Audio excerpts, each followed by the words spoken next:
I'm going to start with something most people will never admit out loud, though every man eventually feels it in his bones. A man doesn't truly die when his heart stops beating. He dies long before that, when his desire disappears.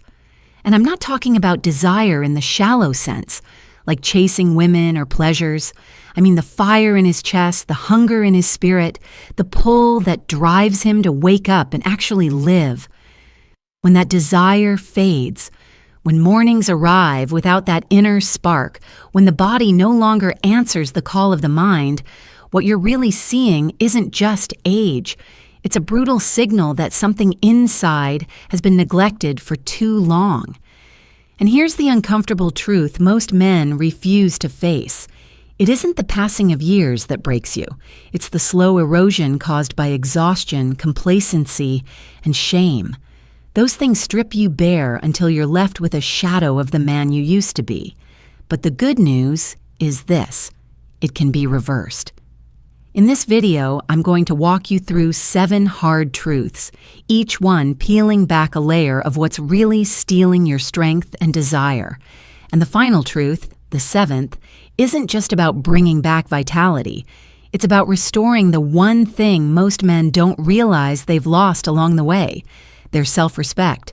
I'm Karen, and if you have the courage to stay until the end, you'll understand why desire isn't a pill you pick up at the pharmacy or a spark that magically returns when you want it to. Desire is built. It's forged. It's reclaimed through deliberate action. But before we dive in, I want you to pause for a moment and ask yourself something you may not have asked in decades. When did you stop being you? Think about the last time you woke up and felt a fire burning in your body before the world asked anything of you. No coffee, no pills, no tricks, just raw, untamed energy that made you feel alive. For most men, that memory is distant, buried beneath routines of wear and tear. You get so accustomed to living with muted desire that you almost forget it once existed. But if you're still here, still listening, it means a part of you hasn't died yet. A part of you still wants to fight. And that's why the first truth we need to face together is this: the invisible enemy isn't age, it's neglect. Let me illustrate with a story. Picture Roger. He's 62 years old. For 35 years, he worked as a maintenance supervisor in a factory. Strong, capable, always using his hands, always in motion. He wasn't a man of titles or flashy recognition, but he carried himself with a quiet pride because he was useful, he was active, and his life demanded something of him every day. Now retired, Roger's days look different.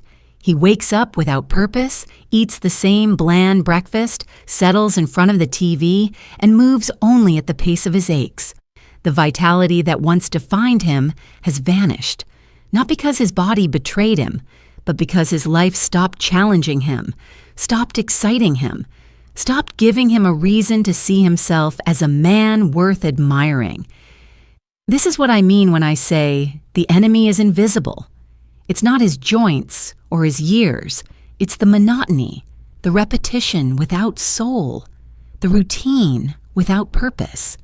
It's the whisper in his head that says it's not worth trying anymore. And every time he listens, every time he accepts that voice, his desire hides a little deeper. Male desire doesn't evaporate into thin air. It retreats when you stop demanding more of yourself. It withdraws when you accept the world's lie that you are no longer needed. But you are. As long as you draw breath, you are.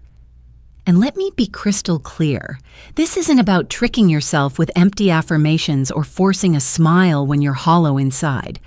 This is about taking control, changing the surroundings that dull you, dismantling the habits that shut your body down, and declaring war on the routines that bury you alive. If you keep ignoring this first truth, you'll keep waking up numb, stuck in a cold bed, wondering where your strength went. Desire thrives on stimulation, movement, novelty. It shrivels in boredom. And the longer you wait for someone else, some outside force, to rescue you, the deeper into decline you fall. Only you can strike the match that reignites that fire. And if you don't take this first step, every other piece of advice I give you will remain just another story you hear without change. Now that you see the first enemy clearly, neglect disguised as aging, it's time to confront the second truth. And this one is going to hit harder, because it doesn't lie, it doesn't sugarcoat, and it doesn't wait. The morning never lies. When you open your eyes and there is no sign of vitality, no evidence that your body still carries that silent roar of life, something is wrong. I'm talking about morning erections. And let's cut through the discomfort right now, because if you're not waking up with them, it's not just a small inconvenience. It's a red flag. It's your body holding up a warning sign in front of you every single day, and you're either ignoring it out of fear, shame, or resignation, or you've convinced yourself it's just normal. But it isn't. Understand this. Those morning signals are not random quirks of biology. They are living proof that your hormones, your circulation, your nervous system, your rest, and your mind are still working in harmony. When they disappear, it means the system is failing. It means testosterone is collapsing, stress is hijacking your nervous system, emotions are suffocating your vitality, or your metabolism is buckling under neglect. And even worse, it means your mind is disconnecting from your body. What should be a primal roar each morning has been reduced to a whisper of defeat. This is why mornings matter more than any other moment. Practical psychology tells us the way you begin the day shapes how you carry yourself through the rest of it. If you open your eyes feeling heavy, indifferent, or hollow, you're programming yourself for a day without drive. Multiply that across months and years, and it doesn't just become your day, it becomes your character. This is why so many men over 50 stop fighting, not because they're physically incapable, but because they've lost that first visceral sign that they still can. But here's the truth. You can get it back. This isn't just about erections. It's about restoring the circuitry between your mind and body, reconnecting with that primal force that tells you you're alive, capable, and still in the fight. Pills won't give you that. The only way back is through rebuilding. Better sleep, stronger habits, cleaner nutrition, and clarity of mind. You have to stop waiting for sparks from the outside world and take responsibility for striking the match yourself. Because every day you ignore this signal, you drift further from the man you could still become. And if you think surrender is an option, let me remind you, you're not here to surrender. You're here to wake up, literally and figuratively. So we've confronted two enemies already, the neglect disguised as age and the silence of mornings that reveal your inner decline. Now it's time for the third truth, and this one lives on your plate. Because what you eat is slowly castrating you, and most men have no idea it's happening. Let me put it simply. If you poured sugar into your car's gas tank, would you expect it to run smoothly? Then why do you expect your body to function like a fired-up engine when you're feeding it trash? Food is not neutral. Every bite you take either builds your body up or breaks it down. And the worst part is that most men past 50 still eat like teenagers, under the illusion that their bodies can handle the abuse. But here's reality.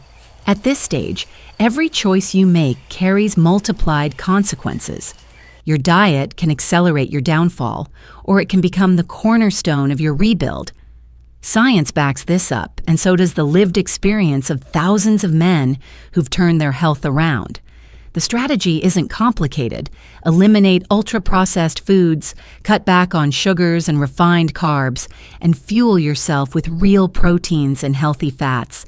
Eggs, avocado, fatty fish, lean meats, nuts, leafy greens. These are not trends. They are weapons. They're the building blocks of testosterone, energy, and desire. When you eat them, you're sending your body a clear message. I'm still worth fighting for. Contrast that with processed meats, sodas, fried junk, and refined bread. feed your body that poison, and you're stripping your soldiers of their armor and weapons, because that's what your cells are. Millions of soldiers fighting to keep you alive and strong. Starve them of the right tools, and you can't win any battle. Your desire doesn't die from age. It dies when your soldiers are too weak to fight. Changing your diet is not a lifestyle hack. It's a radical act of self-respect. It's you looking at your plate and asking a powerful question. Is this taking me closer to the man I want to be, or further away? And you don't need fancy supplements or expensive fads. You just need commitment. Swap things gradually. Learn to read the labels you've ignored for decades. Cook your own meals. Eat food your grandfather would recognize as real food. Because as long as you keep feeding yourself like your body doesn't matter, you'll keep paying the price in low energy, collapsing hormones, and deadened desire. Now take a breath, because we've covered 3 truths already: neglect, mornings, and food. And if any of this has hit home, if you're starting to see yourself with new eyes, I want you to do something. Subscribe to this channel. Leave a comment. Not because I need it, but because declaring that you're ready to change is the first step most men never take. Write the words, "I've already started changing my plate." Because when a man changes the way he eats, he's not just changing his diet. He's changing what he tolerates. And once you begin, everything else becomes possible. We've already uncovered 3 of the invisible forces draining men of their desire: neglect masquerading as aging, the truth of the morning mirror that never lies, and the quiet war being fought on your plate with every bite you take. By now, you should be feeling a shift in perspective, a recognition that what you thought was inevitable decline is really the cumulative effect of choices. Choices that can be reversed, redirected, reforged into strength. But there is another enemy waiting in the background, one far more dangerous than processed food or skipped workouts, because it doesn't scream or claw at you. It whispers. It seduces you with comfort, lulls you with softness, convinces you that doing nothing is harmless, even deserved. This is the 4th truth you need to face: the couch trap, the slow, silent, emasculating pull of a sedentary life. At first glance, it doesn't look like much. A quick sit-down after lunch, a nap that stretches into an entire afternoon, a television series you binge out of habit rather than desire, a walk you skip because your knees ache a little, or because it's hot outside, or because you've convinced yourself that rest is what you've earned. None of these moments feel catastrophic. None of them come with sirens or alarms. But string them together, day after day, month after month, and what you have is not rest. What you have is surrender. Sedentary living is not neutral. It is anesthesia in disguise. It doesn't just make you comfortable, it numbs you. It convinces you that motion is optional, that passivity is acceptable, that fading away quietly is somehow the natural course of a man's life. And in that illusion of peace, it robs you of the very thing you're here to protect: your desire. Think about it. The male body was never designed for stillness. For thousands of years, men were hunters, builders, protectors. We weren't meant to run marathons at 70, but we were meant to move, to lift, to carry, to exert, to act. Your muscles, your heart, your blood vessels, your bones, they are all screaming for motion. And when you deny them that, when you spend your days glued to a chair or a couch, your brain interprets the stillness as a signal. The battle is over. The fight is done. There is no need to keep the machinery running at full power. And so the systems that once made you sharp and strong begin to shut down. Testosterone production declines. Circulation weakens. Metabolism slows to a crawl. Energy evaporates. Mood collapses. And with it, your desire, your drive, your ability to feel alive in your own skin. The couch isn't just a piece of furniture. It's a sentence. It's where countless men unknowingly say goodbye to themselves day after day until they no longer recognize the man in the mirror. And the most destructive part of this trap is its subtlety. It doesn't hurt. It doesn't demand. It doesn't shock you into awareness. It lets you slip quietly into passivity under the guise of resting or taking it easy. It's a comfortable cage that spares you effort, but strips you of freedom. And by the time you realize how small your world has become, how heavy your body feels, how foreign the idea of movement seems, you are already a prisoner inside your own habits. Even the simplest acts, walking a block, climbing a set of stairs, begin to feel like punishment. And here's the truth. If movement feels like a chore, how do you expect your body to summon desire? How can you hope to reignite that inner fire when the engine has been shut down for years? Movement is not just physical, it is psychological, emotional, existential. The very act of standing up, of walking, of breathing deeply while your heart rate rises tells your brain that you are still alive, still engaged, still capable of fighting. Just 15 minutes of walking each day can reactivate your nervous system, oxygenate your brain, balance your hormones, and begin the long process of restoration. You don't have to transform into an athlete or push your body to extremes. You just have to stop living like a willing prisoner in your own home. Because desire does not grow in stillness. It needs circulation, rhythm, momentum. It needs signs of life. Every time you choose the couch over movement, you're choosing decay over vitality. And if you've wondered why your energy is low, why your mood feels heavy, why your body doesn't answer the way it once did, the answer may not be found in medicine or miracles. It may be staring at you from across the living room, upholstered in fabric, beckoning you to sit down for another wasted hour. So ask yourself honestly, is that where you want to grow old? Curled into the cushions, slowly dimming, convincing yourself you're resting while your systems shut down one by one? Or do you want to reclaim movement as the signal of your own rebirth? Because until you declare war on sedentary living, it won't matter what you eat, how you think, or what dreams you chase. A shut-down body is a locked-up soul, and a locked-up soul cannot desire. This is the truth that too many men never face until it's too late. And yet, even if you rise from the couch, even if you reclaim movement, there is still another trap waiting, one quieter, heavier, and far more lethal. It doesn't live on your plate. It doesn't sit in your living room. It lives inside your chest in the silent weight you carry but never release. This is the fifth truth, and it might be the most overlooked of them all. The silent killer of male vitality is not simply poor diet or inactivity. It is stress and unresolved emotion, bottled up until it poisons everything you are. Think about how many men you know, perhaps even yourself, who carry decades of frustration, guilt, resentment, betrayal, disappointment, fear. We call it the emotional backpack, and most men over 50 are dragging it behind them every single day. But here's the cruel reality. Men are taught not to show it, not to speak it, not to release it. We're conditioned to man up, to endure in silence, to wear our suffering like armor. But that armor rusts, and over time it corrodes everything underneath. You don't talk about it, you don't admit it, but you feel it. When you can't sleep, even after doing nothing all day, when you wake up exhausted, when you look at your partner and feel no spark, no connection, no energy. And what do you do with those feelings? You swallow them. You bury them. You tell yourself this is just life. But every time you suppress them, you betray yourself a little more. Here's what most men don't understand. Unresolved stress and suppressed emotions don't just live in your head. They live in your body.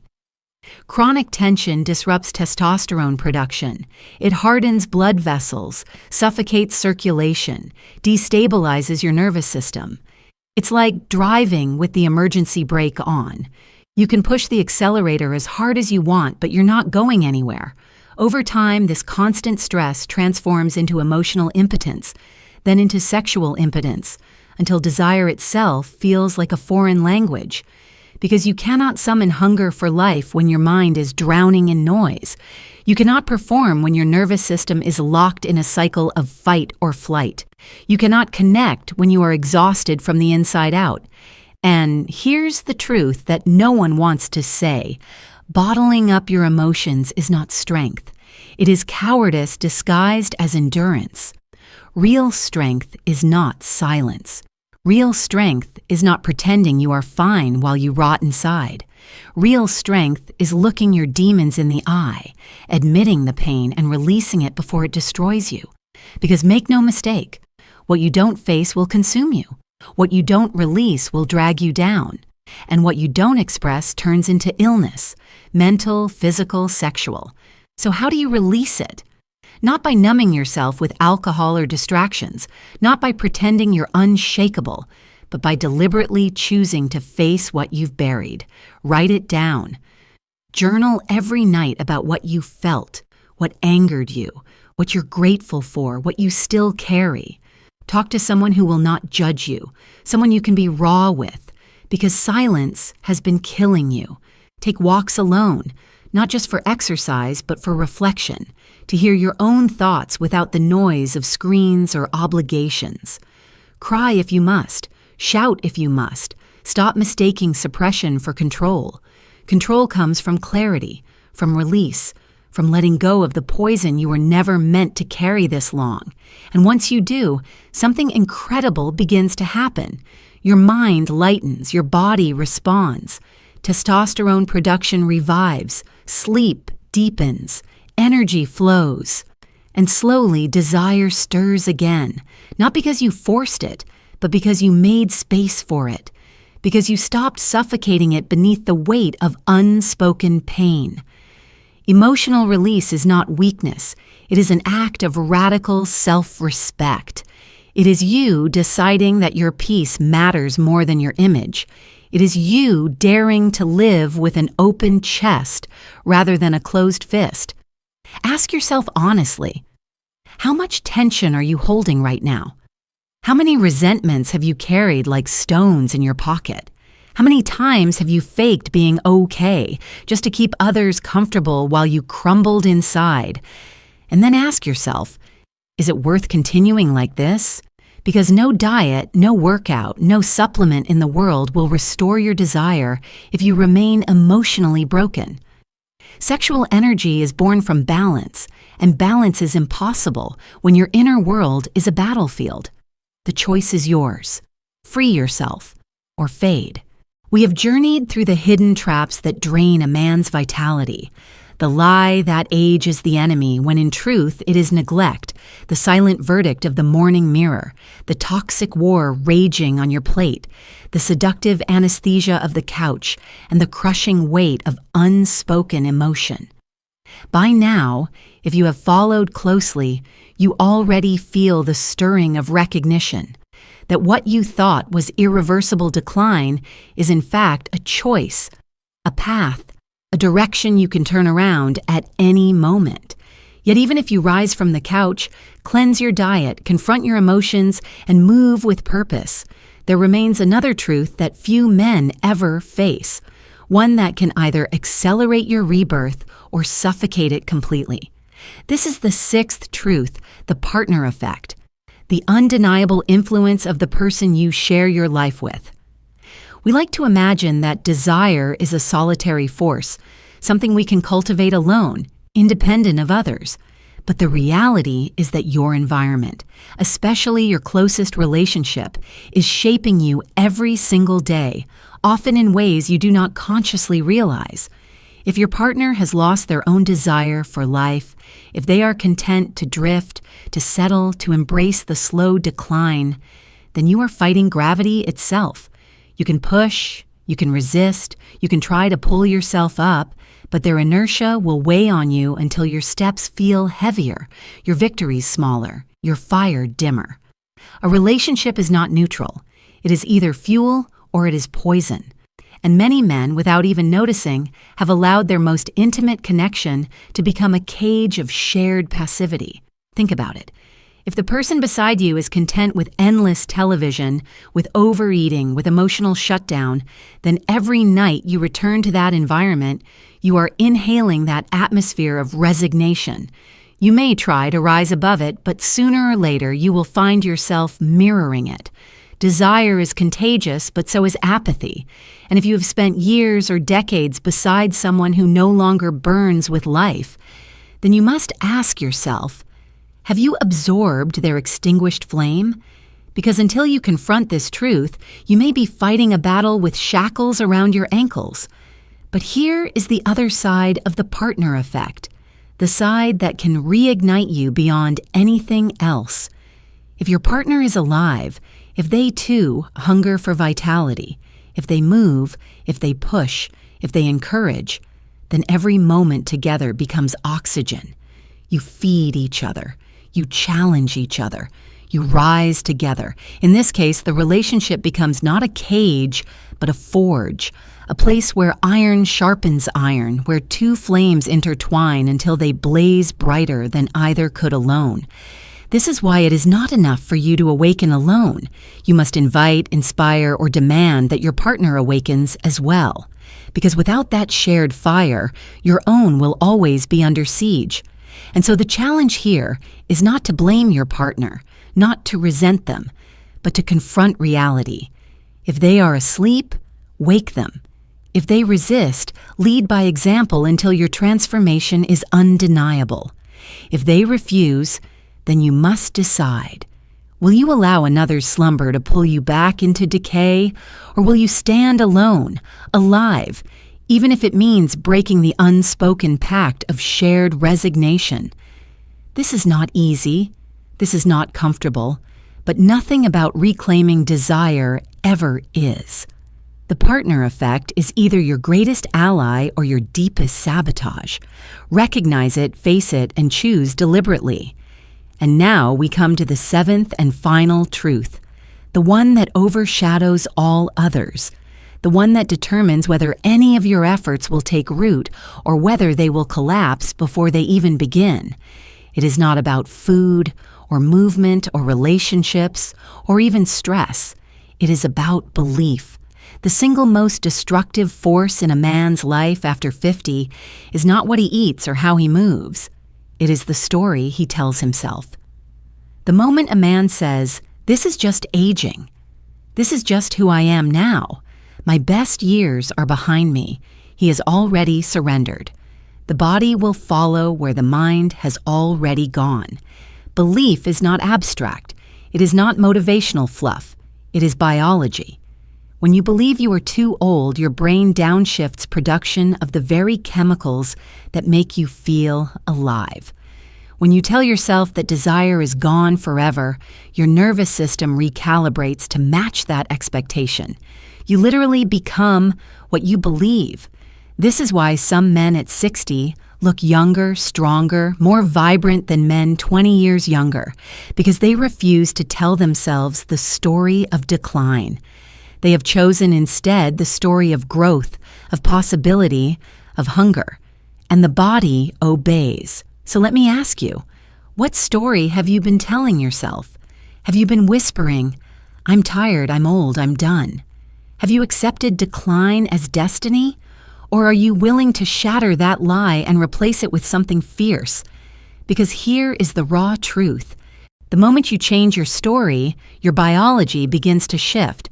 When you say, "I am not done, I am not broken, I am still alive, still capable, still hungry," your brain floods with signals to prove it. Your posture changes, your breath deepens, your heart responds. Desire stirs again, not as fantasy, but as reality waiting to be lived. This is the final truth, because it is the foundation of all others. You can eat clean, move daily, release your emotions, awaken your partner.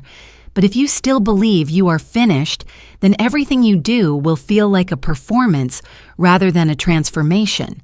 But if you believe, truly believe, that you are not done, that your second half of life can be brighter than the first, then every action you take compounds.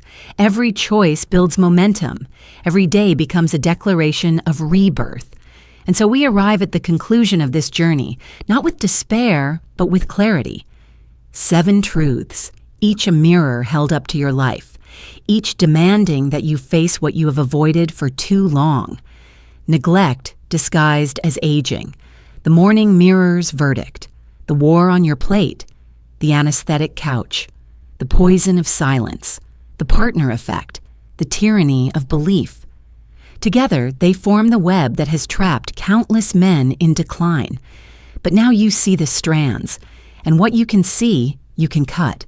What you can name, you can defeat. Understand this, your desire is not gone. It is buried. It is waiting. It has been smothered by years of comfort, of silence, of resignation. But it has not died. You are not too old. You are not finished. You are not beyond repair. You are a man who has forgotten his fire, and now it is time to remember. Every step you take from this moment forward is either toward life or toward death. Every bite, every breath, every choice, every thought is either fuel for your desire or water on its flame. There is no neutral. You are either rising or you are decaying, and the decision belongs to you. So what will you do?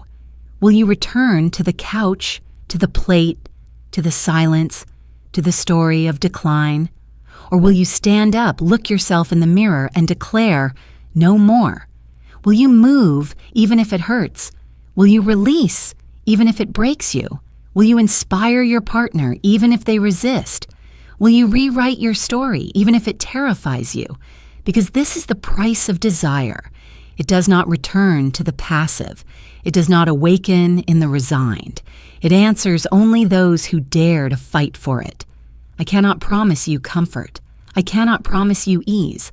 But I can promise you this. If you rise, if you fight, if you choose life over decay, then desire will meet you on the battlefield. It will return, not as it was in youth, but as something deeper, more powerful, more unshakable. You will know the difference between fading and living. You will feel the spark in your chest, the fire in your blood, the hunger in your eyes. And those around you will feel it too. They will see not just a man, but a man reborn. This is your moment, your second chance, your line in the sand. You are not waiting for tomorrow because tomorrow is the language of the weak. You are not waiting for permission because permission is for the caged. You are not waiting for miracles because miracles are made by men who move. You are alive now. And as long as breath fills your lungs, it is not too late. Desire is yours to reclaim if you will only demand it. So rise, fight, live, burn. The time for waiting is over. The time for excuses is over. The time for decline is over. Your desire is calling. Answer it.